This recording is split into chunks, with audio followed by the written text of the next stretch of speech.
All right, joining me again, criminal defense attorneys Donte Mills and Brian McCormack and former LA County prosecutor Emily D. Baker. I'm going to start with you, Donte. One of the biggest problems I see for the defense is now that Alex Murdaugh, now that he has basically painted himself into a corner and he has said that I was at the kennels, placing him there minutes before prosecutors say the murders happened, what is the jury to believe? That, like Creighton Water said, that there was a mysterious gunman or two gunmen just waiting for him to leave, that knew Maggie and Paul were there, that waited to be able to use Alex's guns, that killed these two people, was able to make a clean escape? That's the part that defies logic for me.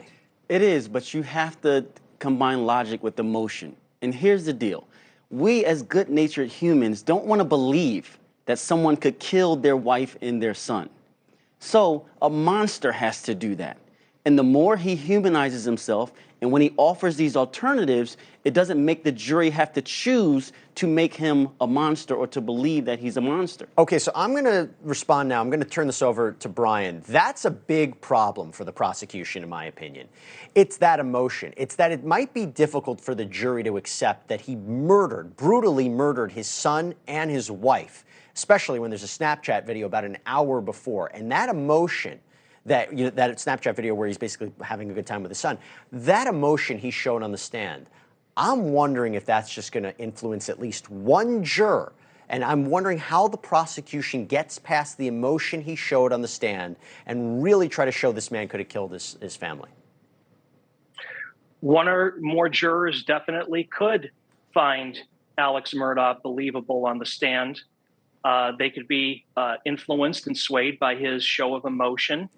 He did have a good moment today when he talked about the money that he stole from his clients, about how he loved them, about how they trusted him, and that he stole from them. And he didn't really try to make any excuses for it. He just said, I stole from them. So, yes, the appeal to emotion definitely could sway some of the jurors.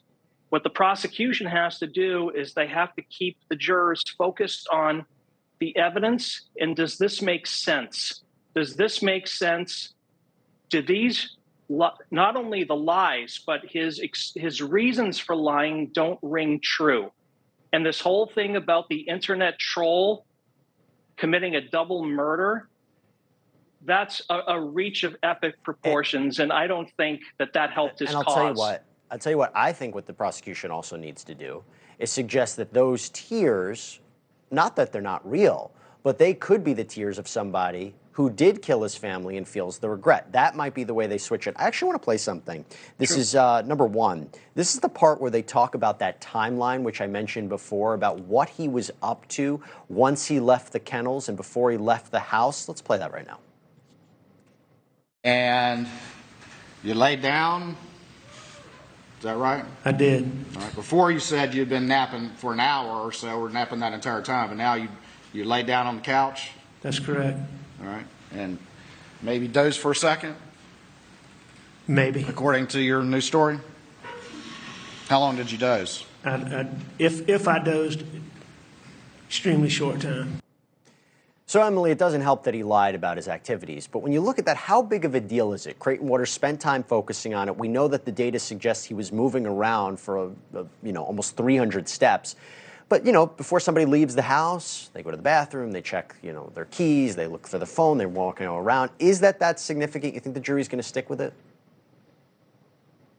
I don't know if the steps alone are that significant.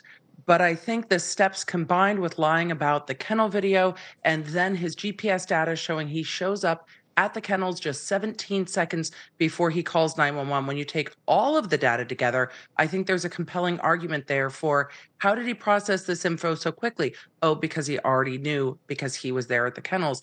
How did he get out of there so quickly from the kennels after the video? Well, he didn't know that video existed when he originally spoke to law enforcement. So I think when you look at all of it taken together, it builds a more compelling story than just it by itself. But yes, it seems that he jumped up from a nap and then ran around the house and then left for his parents. But his phone showed no activity, didn't show an alarm. I know when I lay down on the couch, there's an alarm getting set. So it's interesting to see that his phone didn't show that. Thank you for watching. Go to newsnationnow.com to find News Nation on your cable provider. And don't forget to click the red subscribe button below to get more of NewsNation's fact-driven, unbiased coverage.